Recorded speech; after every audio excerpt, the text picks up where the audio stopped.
रमणी प्रकरण रमैनी 30। औ भूले सट दर्शन भाई, पाखंड भेष रहा लपटाई।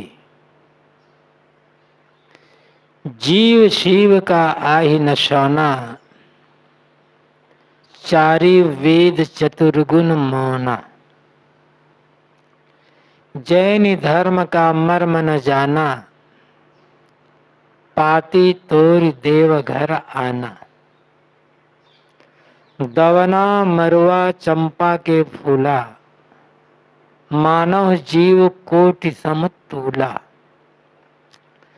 और पृथ्वी के रोम उचारे, देखत जन्म आपनो हारे। मनमथ बिंदु करे असरारा, कल्पय बिंद खसे नहीं द्वारा। ताकर हाल होय अद्भुता, छौ दर्शन में जैनी विगुर्चा। ज्ञान अमर पद बाहिरे, नीरे ते है दूर। जो जाने ताके निकट है, नहीं तो रहा सकल घट पूरी।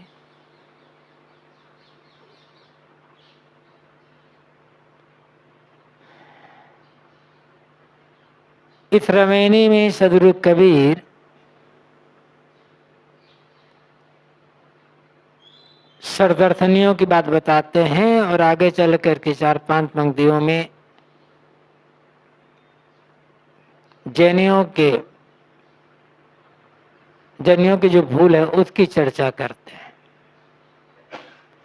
और भूले सर्वदर्शन भाई, सदगुरु कहते हैं कि हे भाई, सर्वदर्शन योगी, जंगम, सेवड़ा, सन्यासी, दरवेश और ब्राह्मण, ये 6 जो दर्शन है, अर्थात दुनिया के नाना मत पंथ के अनुयायी सत्य तत्व को, सत्य मार्ग को भूल गए, कहना चाहिए सत्य धर्म को भी भूल गए।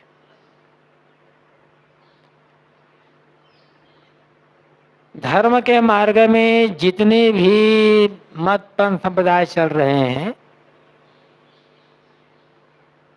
सब का आधार सत्य और धर्म ही है। लेकिन उनके क्रियाकलापों को देखने से लगता है उन्हें सत्य और धर्म से कोई मतलब ही नहीं।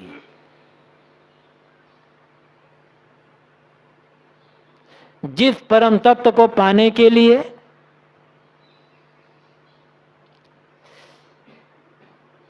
धर्म के मार्ग में आए, उस परम तत्व को भी भूल गए। उसकी वास्तविकता क्या है, कैसे मिले, उसको भूल गए। क्यों भूल गए? कि पाखंड भेष रहा लपटाई। भेष के पाखंड में लिपट करके रह गए। कबीर साहब ने जब कहा तब सदर्शन वाली बात आई थी। उनके 96 पाखंड, वहां पाखंड का अर्थ होता है भेद। लेकिन आप पता नहीं कितने दर्शन हैं, कितने मत पंथ हैं और कितने उनके भेद प्रभेद हैं, कहा नहीं जा सकता। कोई ऐसा मत पंथ संप्रदाय नहीं है जिसके नाना विभाग न हुए हों। अब एक ही नहीं, पता नहीं कितने कितने, और सभी अपने को ही सही मानते हैं। हम ही सही। हर संप्रदाय वाला अपने संप्रदाय को अन्य संप्रदायों से तो बड़ा तो मानता ही है। एकमात्र कल्याण का, मोक्ष का परमात्मा का अधिकारी और ठेकेदार तो मानता ही है। उनके ख्याल से उनसे भिन्न जो भी मतपंथ संप्रदाय हैं सब केवल नरक के रास्ते हैं। एकमात्र उनका संप्रदाय स्वर्ग और मोक्ष का रास्ता है। यह अहंकार तो है ही, आपस में ही इतने फुटफुटोवल है कि क्या कहा जाए। हम मूल गद्दी, हम मूल आचार्य, वो शाखा गद्दी है, उनका आचार्य छोटे आचार्य है, और उसमें पता नहीं क्या क्या।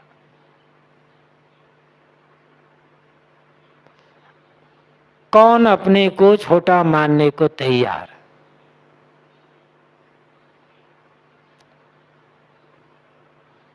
और कितने कितने टंट घंट हैं सब। पाखंड का मतलब क्या होता है? पूजा पाठ के नाम पर तमाम प्रकार के दिखावा, तमाम प्रकार के दिखावा, खाली टोना टोटका रह गया है।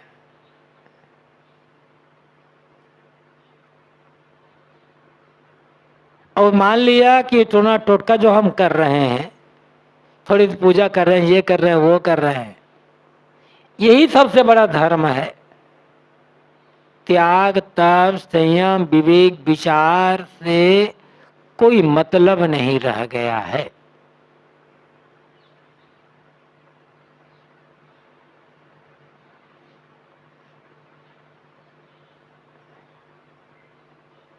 साहब ने उस समय देखा, आज यदि कबीर साहब आप पाते, आना तो असंभव है, लेकिन कल्पना करें कि आज यदि कबीर साहब आ जाए और देखें कि मेरे नाम पर ही जो कबीर पंथ चला है उसमें भी कितने मतभेद हो गए हैं, कितने कितने आचार्य अपने को बड़ा मान कर रहे हैं, तो माथा पीट लेंगे।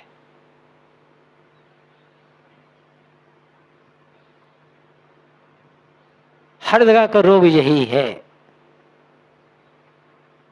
कबीर पंथ में कम पाखंड घुसा हुआ है,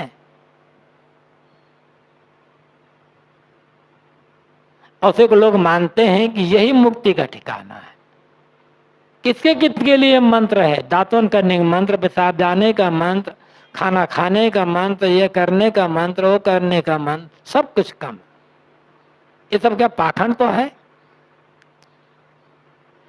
अमुक पूजा कर दो, तुम्हारे घर में ये हुआ है तो ये पूजा कर लो, तो वो पूजा कर लो, तो ये पूजा, पता नहीं क्या क्या। पाखंड ही तो है।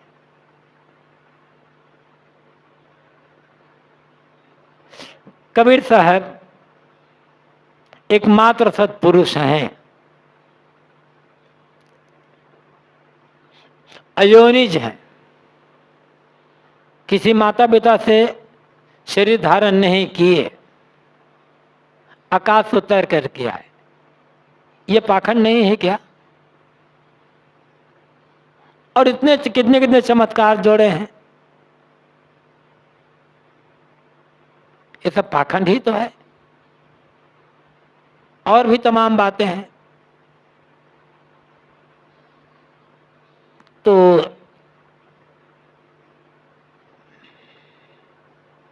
मूल जो बात धर्म है, सत्य धर्म,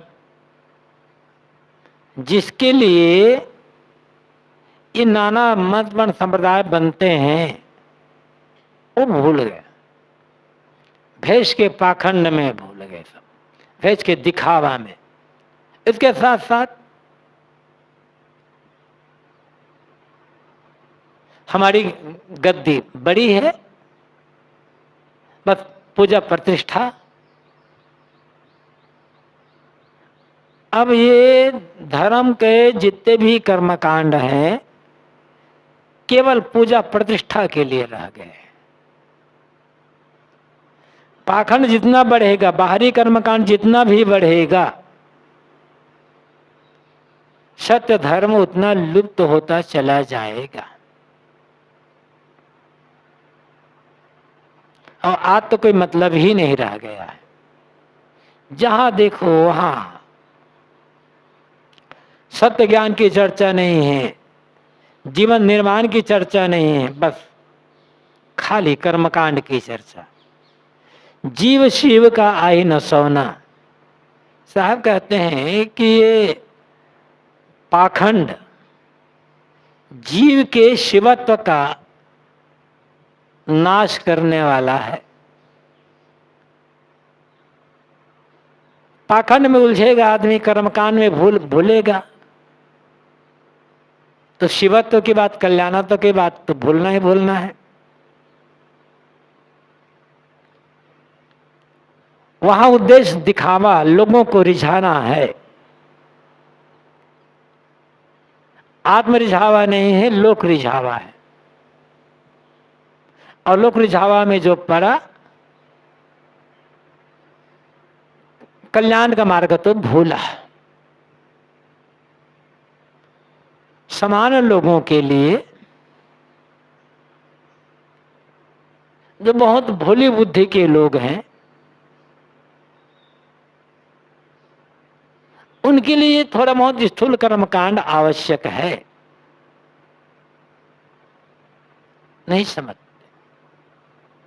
लेकिन कर्मकांड को महत्व देते देते, बाहरी दिखावा, वेश, उनको महत्व देते देते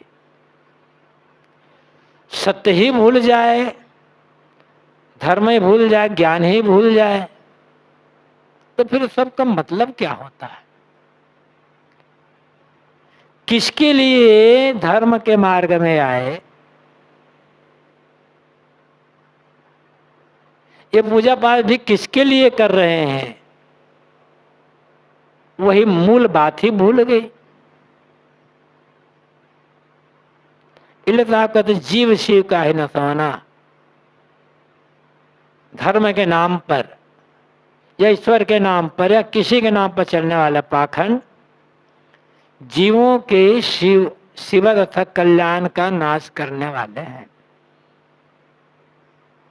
पाखंड में बढ़ेगा तो रास्ता तो भूलेगा, बोले कल्याण तो छूटेगा छूटेगा। चारी वेद चतुर्गुण मौना।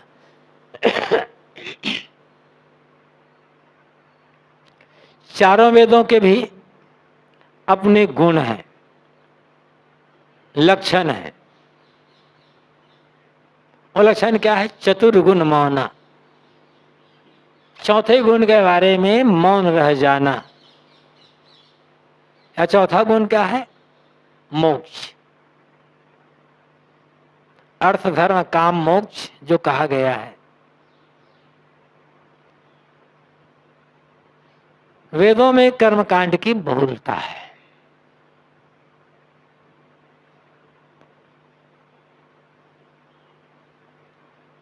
किस देवता के लिए कौन सा हवन करना चाहिए, किस देवता के लिए क्या मंत्र पढ़ना चाहिए, किसको क्या पसंद है, उसका वर्णन।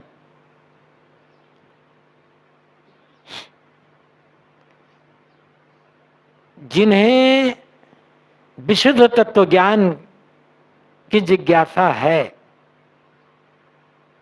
जो शुद्ध आत्मबोध पाना चाहते हैं, यदि सोचे कि हम वेदों को पढ़ करके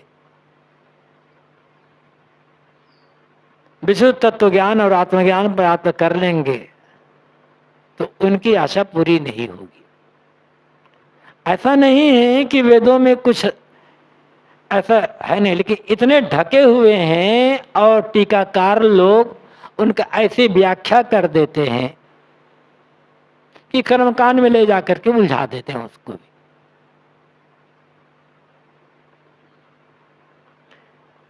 वो भी बहुत थोड़े हैं, बहुत थोड़े।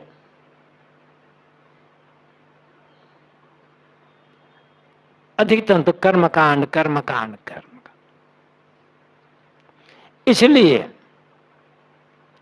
पूरा काल से ही वैदिक कर्मकांड की आलोचना होती रही है और वैदिक ग्रंथों में ही होती रही है। मुंडक उपनिषद में जो कहा गया है, पूछा गया है कि दुनिया में जानने योग्य कितनी विद्याएं हैं और वो कौन सी विद्या है जिसको जान लेने पर और जानने की आवश्यकता नहीं रह गई। तब कहा गया कि दो ही विद्या है, अपरा और परा। उसमें चारों वेद और छहों वेदांग को कहा गया है कि ये अपरा विद्या है। तत्र परा ऋग्वेदो यजुर्वेदा सामवेदो अथर्ववेदा शिक्षा कल्पो व्याकरणम निरुक्तम छंदो ज्योतिषम मिति। ये सब तत्र अपरा विद्या है, जो पार न गई हो, जो लौकिकता से, भौतिकता से, सांसारिकता से जो ऊपर न उठी हो, उसे कहा जाता है अपरा विद्या। और यहाँ पर ऋषि चारों वेदों को और उनके जो 6 वेदांत है, शिक्षा कल्प व्याकरण निरुक्त छंद ज्योतिष, इनको सांसारिक विद्या कह दिए।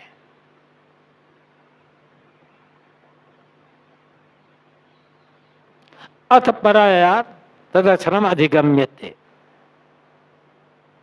परा विद्या वह है जिससे अक्षरम अविनाशी का बोध होता है, अविनाशी को जाना जाता है। तो साहब यहां जो कहते हैं कि चारी वेद चतुर्गुण माना, कि चारों वेद भी चौथा जो गुण है मोक्ष तत्व आत्मज्ञान का, उसके बारे में मौन है।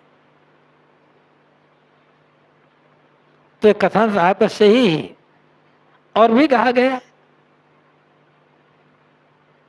खाली स्वाहा स्वाहा करते रहने, स्वाहा स्वाहा तो जोर बहुत ज्यादा है। गीता तक में कह दिया गया त्रैगुण्य विषय वेदो निस्त्रैगुण्यो भवार्जुन निर्द्वंदो नित्य सत्य निरोक्षेम आत्मवान। अर्जुन, ये तीनों, ये चारों वेद त्रिगुणात्मक जगत का ही ज्ञान देने वाले हैं, वहीं तक वो है, इससे ऊपर नहीं है। इसलिए तू ऊपर उठ, निस्त्रैगुण्य भवार्जुन। ये वैदिक कर्मकांड का चक्कर छोड़ दे। और उसी में ही गीता के दूसरे अध्याय में ही कह दिया गया है, यावा नर्थ उत्पादने सर्वथा संप्लुतोदके तावान सर्वेषु विदेश ब्राह्मणम विजानता। जैसे चारों ओर स्वच्छ पानी का जलाशय भरा हुआ हो, विशाल जलाशय, और वहां रहने वाला जो व्यक्ति है, उस व्यक्ति को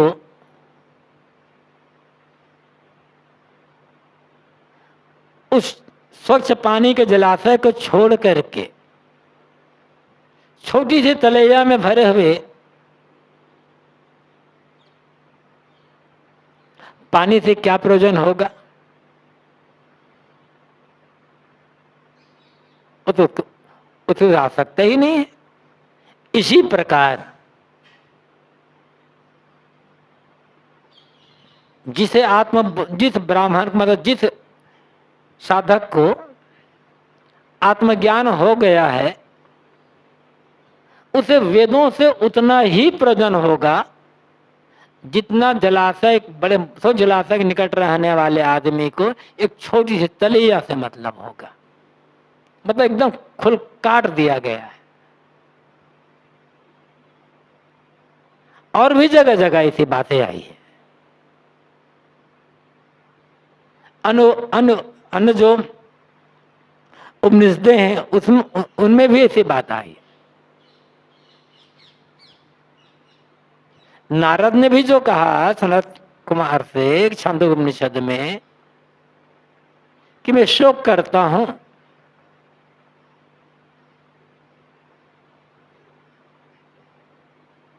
और सुना है कि आत्मज्ञानी शोक नहीं करते।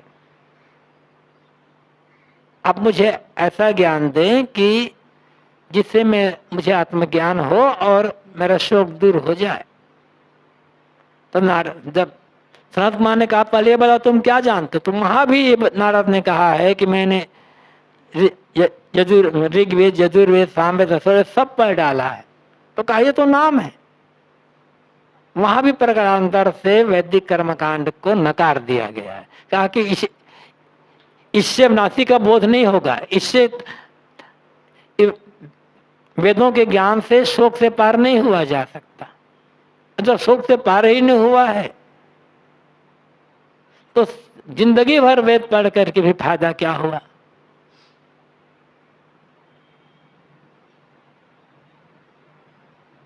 तो सरदर्शन के लोग तो भूले हैं ही। जिन वेदों को ईश्वरीय ज्ञान कहा जाता है, साहब कहते हैं उन वेदों को पढ़ करके जो आत्मसंतोष पाना चाहेगा, कल्याण करना चाहेगा, उसको संतोष नहीं मिलेगा, उसका काम पूरा नहीं होगा, उससे ऊपर उठना होगा उनको। अब तीसरी पंक्ति से 8वीं पंक्ति तक जैनियों की आलोचना है। अरे भी समझना होगा, आलोचना होती है, किसी की भी आलोचना होती है, तो आलोचना सर्वांग, उसमें जो कुछ है सबकी आलोचना नहीं होती। उनमें जो कमजोरी होती है उसी की आलोचना होती है। सच्चाई का आलोचना हो नहीं सकती, सच्चाई सब में है। जैन धर्म का मर्म न जाना, पाती तोरी देवघर आना, दवना मरवा चंपा के फूला, मानव जीव कोटि समतुला।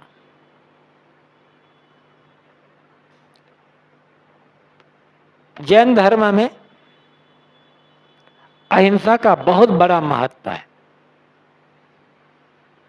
वैसे भी कहा गया है कि अहिंसा परमो धर्म। अहिंसा का महत्व तो हर जगह बताया गया है, चाहे बुद्ध हो, चाहे महावीर हो, चाहे अन्य और लोग हों।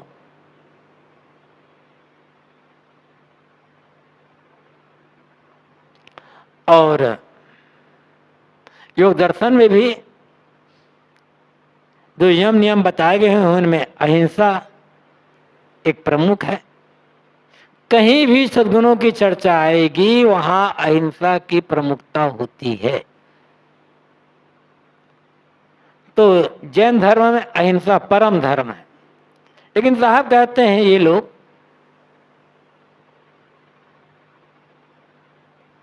धर्म का मर्म नहीं समझ पाते हैं। इनके अहिंसा की व्याख्या कहो या महत्व कहो में अतिरेक है और अधूरापना है। जैन लोग मानते हैं कि हर जगह तो जीव है। यहां बैठे हुए हैं हम, यहां भी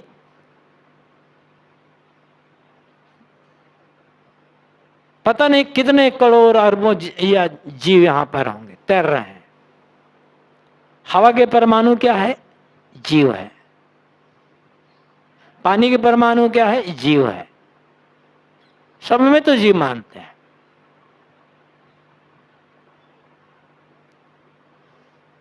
जड़ भी मानते हैं और चेतन भी मानते हैं।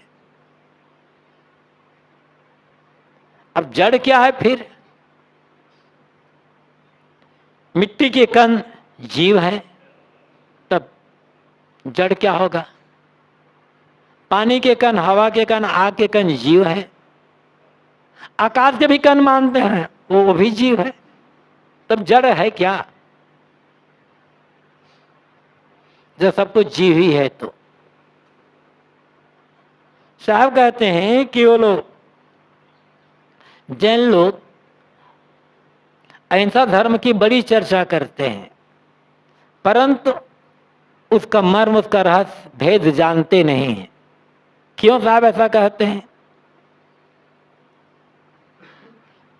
अपने तीर्थंकरों की मूर्ति की पूजा करने के लिए जैन लोग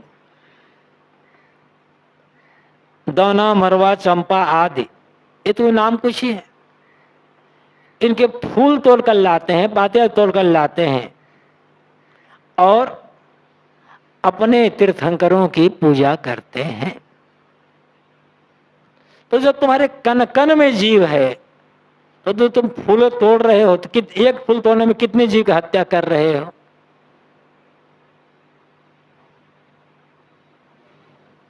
फिर तुम्हारा अहिंसा धर्म कहाँ गया?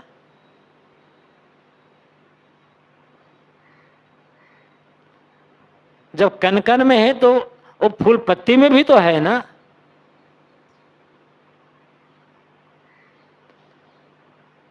और कहा जाए यदि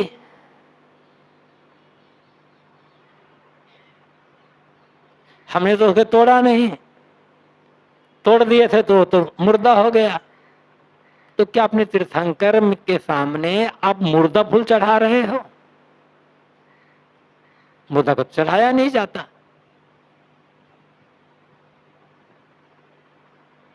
अतिरेक।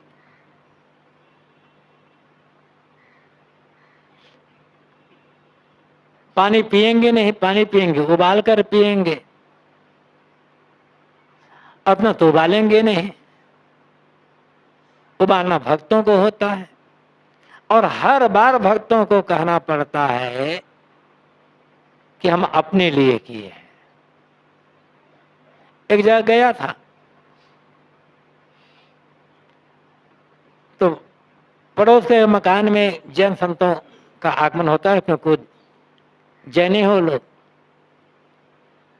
तो उनके यहाँ 2 दिन, 4 दिन, 6 दिन, 8 दिन, 10 दिन निवास होता है उनका, और उनके लिए भोजन बनता है, लेकिन कहना पड़ता हम अपने लिए बनाए हैं तब खाएंगे।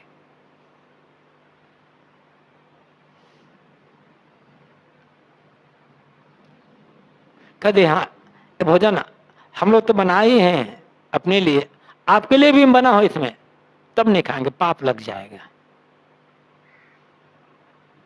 जब देख रहे हैं घर में 4 लोग हैं और 4 दिन अब साधु आ गए हैं, तो पहले तो 4 लोगों भोजन बनता था, अब तो 8 लोगों भोजन बन रहा है, तो उनके बढ़ाकर ये भोजन बनाया जा रहा है ना।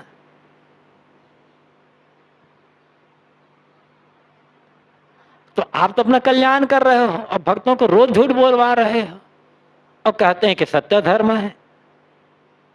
तो धर्म का मर्म कहाँ समझ रहे हो? वर्षा काल में एक ही जगह पर सन्निवास करते हैं, 20, 30, 40, 50 सन्निवास करते हैं और रोज उनके पानी पीने के लिए पानी गरमाया जाता है, अपने लिए गरमाया जाता है, उनके लिए नहीं गरमाया जाता है। और तो भगत लोग अपने लिए गरमाते हैं और उनको सेवा में अर्पित कर देते हैं। ये भी प्रकार पाखंड ही है।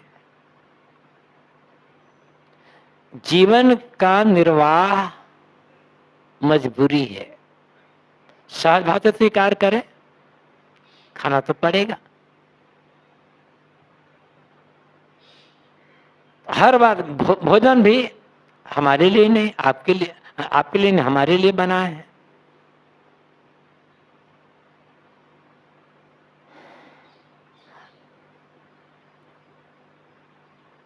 पीड़ितानगर में एक बार आए थे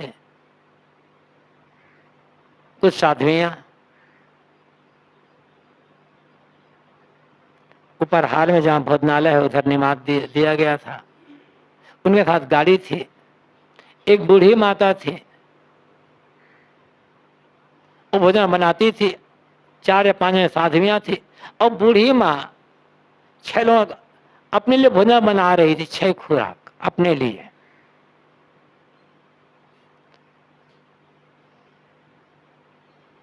अब वो नहीं खा पाई, बच गया तो उनको खिला दिया।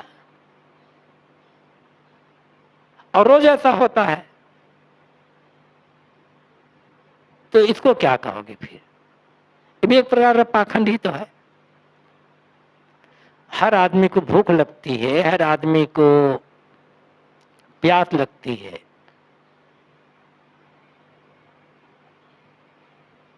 ये तो नैसर्गिक है, इसको तो रोका नहीं जा सकता। तो इसमें भी ये क्यों कि नहीं, हमारे लिए बनाओ तो हम नहीं खाएंगे।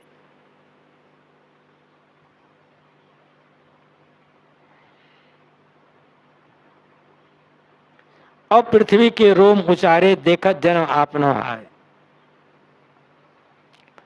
पृथ्वी के रोम बात, पृथ्वी से शरीर, सिर के, दाढ़ी के, शरीर के बाल उखाड़ते हैं। साहब कहते हैं ये तो देखते हुए अपने जन्म को हारना है। ठीक है, उनकी साधना है, लेकिन शरीर के बाल उखाड़ने से कल्याण होने वाला नहीं है।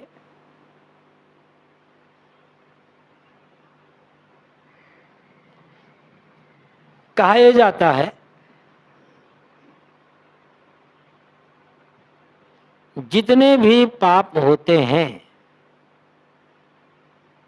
सारे के सारे पाप शरीर से होते हैं।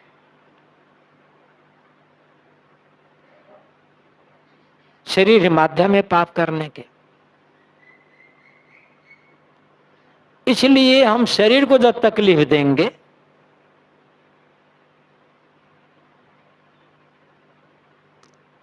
तो पाप कर्म घटेंगे, पाप कर्मों का नाश होगा। इसलिए वो लोग उखाड़ते हैं। और भी कोई मान्यता होगी, हम अपने शरीर को तकलीफ दे रहे हैं, बाल उखाड़ते हैं, हमें कितनी तकलीफ होती है।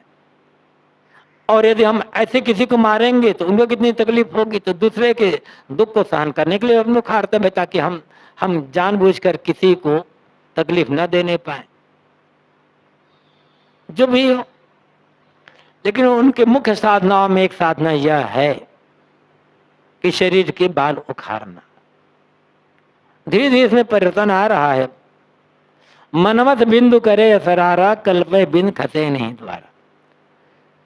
कुछ ऐसे साधु होते हैं जो काम वासना के अधीन होकर के दुष्टता का व्यवहार करते हैं, और मानते हैं कि एक ऐसी साधना होती है जिस साधना के द्वारा जिस साधना को साध लेने पर उस साधना यदि पूरी तरह से सध गई, तब स्त्री का संबंध करते हुए भी पुरुष का वीर्य नहीं गिरता है। बदरोली और अमरोली ये 2 क्रियाएं ऐसी होती।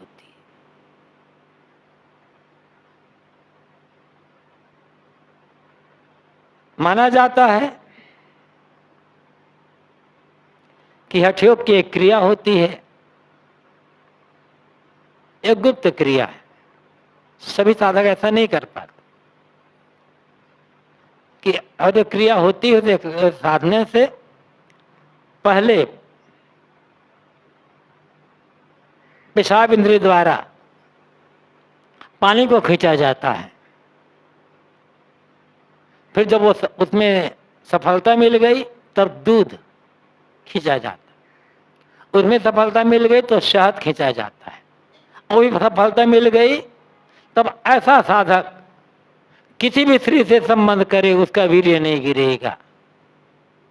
साहब कहते तो साधुता विरोधी काम है, केवल अपनी काम वासना की पूर्ति का साधन भटकाव। और यही कहा गया है कि ये बड़ी उच्च कोटि की साधना है, गुरु कृपा से ही ये साधना साध्य होती है। तो साहब उन्हें ऐसे साधुओं को लक्ष्य लेकर के कहते हैं, मनमत बिंदु करे असरारा, कल्पय बिंद खते निधार। असरारा का अर्थ होता है भेद, रहस्य, और असरारा का अर्थ होता है लगातार। असरारा का अर्थ होता है दुष्टतापूर्ण व्यवहार, और सारे अर्थ यहां पर लागू होते हैं कि ऐसे साधु काम वासना के अधीन होकर दुष्टतापूर्ण व्यवहार करते हैं और मानते हैं कि हम बिंदुजयी हैं, अखंड ब्रह्मचारी हैं। इतनी प्रसंग करते हुए भी हमारा कोई बंधन नहीं बनने वाला है। ताकर हाल हो, ऐसे जो साधु हैं उनका हाल अद्भुत होना, पतन होना है उनका। कोई हो, कहीं किसी भी मत का साधु हो, वैसे ही पतित है वो। अन्य साधुओं के लिए कुसंग रूप है।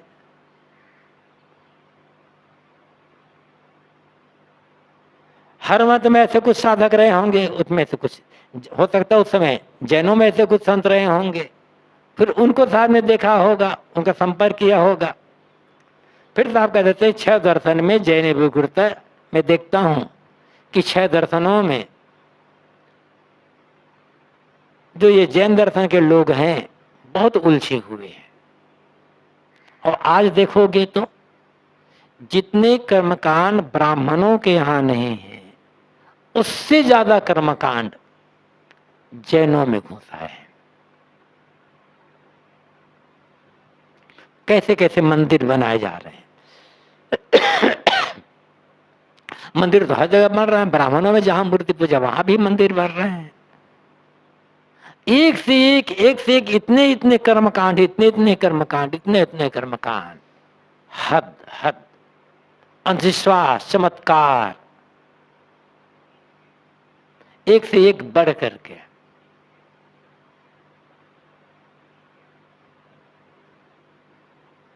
एक लड़का बीमार पड़ गया, जैन घर का लड़का था, बीमार पड़ गया, हॉस्पिटल में भर्ती हुआ। उसकी मां ने अपने गुरु को फोन किया, तब कहा उसको मोबाइल दे दो। मोबाइल दे दिए, कहे देखो ये मंत्र सुनाते रहे, आधा घंटे मंत्र सुनाते रहे, इससे तुम ठीक हो जाओगे। हॉस्पिटल कहाँ भर्ती किए हैं फिर?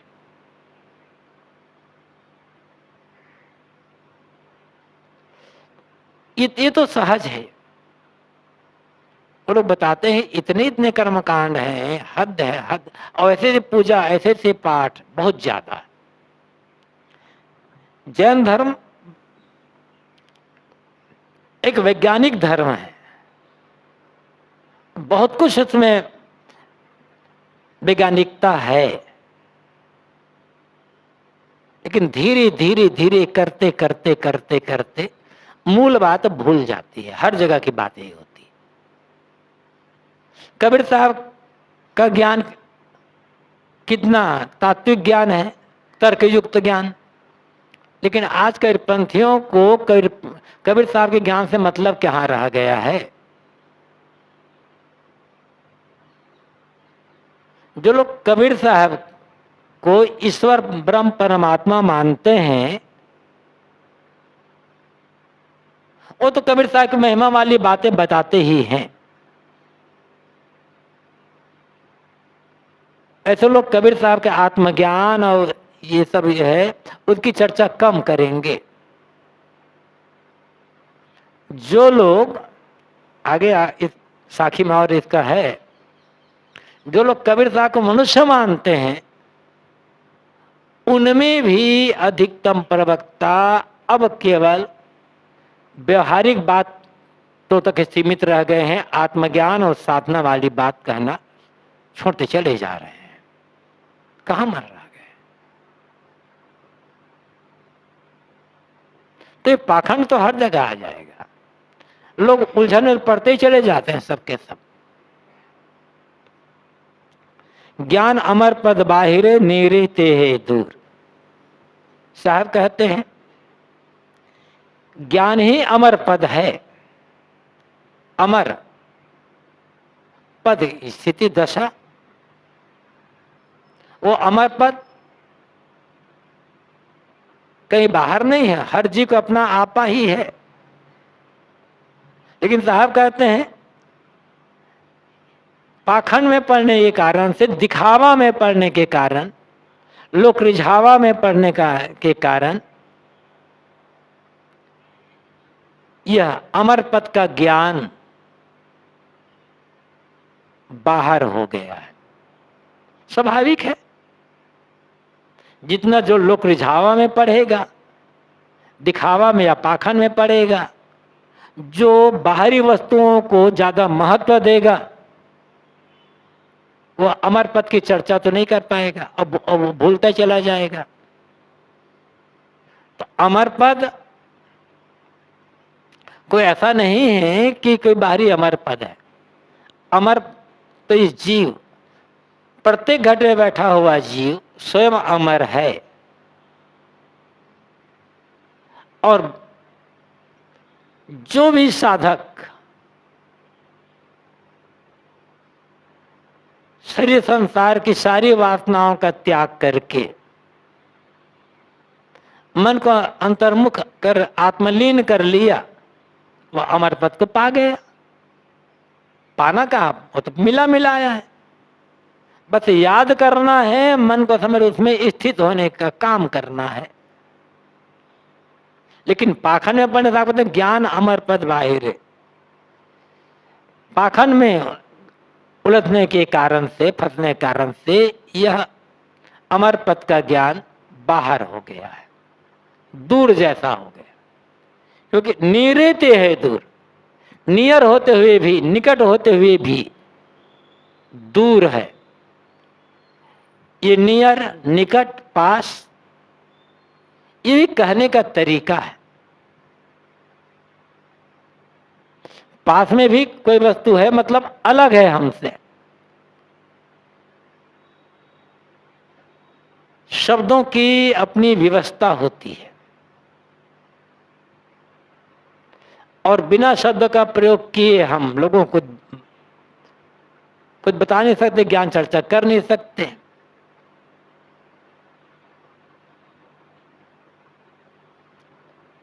तो ऐसे शब्द का प्रयोग होता है।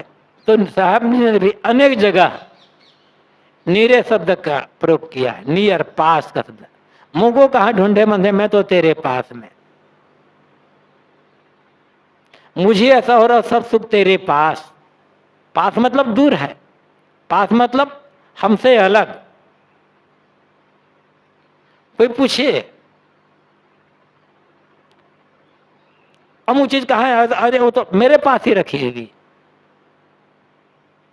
ये तो नहीं कहते। वो चीज तो मैं हूं, ऐसा थोड़े कहा जाएगा। चीज बाहर है तभी हम कहेंगे कि वो मेरे पास में रखी है। तो यहाँ साहब पास शब्द कहा जाता है, लेकिन यहाँ पास कर नीरे थे है, मतलब नियर नहीं, खुद ही है। अमर पद हर व्यक्ति का अपना स्वरूप है, किंतु न जानने के कारण दूर जैसा हो गया है।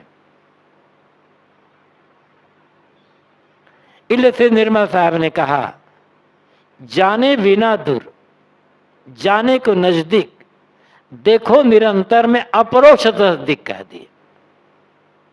नहीं जानते हैं तो दूर है, जान लिए तो नजदीक। वो भी क्या है, निरंतर अपरोक्ष तस्दीक करके विचार करके देखो वो अपरोक्ष है। अपरोक्ष मतलब होता है स्वयं प्रत्यक्ष, जिसके लिए किसी और प्रमाण की आवश्यकता ना हो। मैं हूं, इसके लिए किस प्रमाण की आवश्यकता है? मैं तो हूं ही। तो ज्ञान अमर पद बाहिरे नीरे ते। अमर पद हर व्यक्ति का स्वरूप है, उसकी सत्ता है, किंतु पाखंड में पड़ने कारण से यह दूर और बाहर हो गया है। लोगों को इसका ज्ञान नहीं है। जो जाने ताके निकट है, नहीं तो रहा सकल घर पूर्ण। साहब कहते हैं जो जान लिया उसके निकट हो गया, वो तो वो पा लिया। नहीं जानते फिर भी, यदि कोई नहीं जाना फिर भी वो उसके अंदर ही, वो खुद ही है।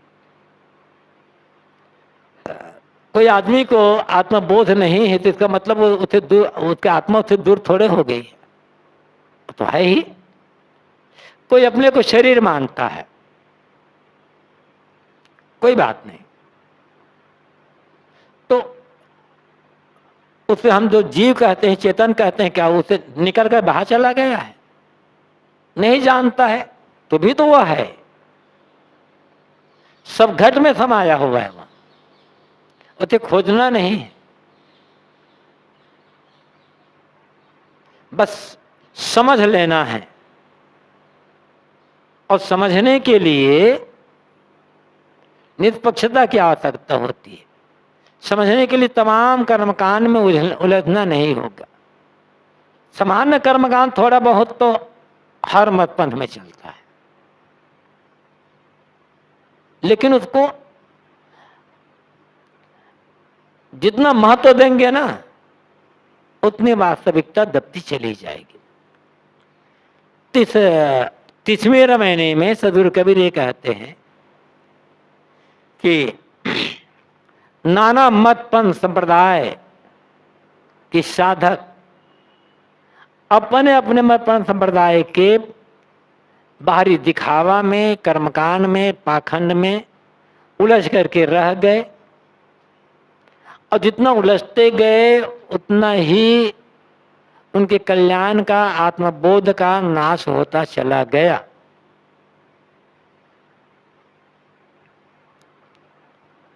और उसका स्वरूप होते हुए भी उससे दूर हो गया। जो जान लेता है उसको समझ लेता है, कर्मकांडों से ऊपर उठ जाता है और साधना वाला कर अपने आप को प्राप्त कर लेता है।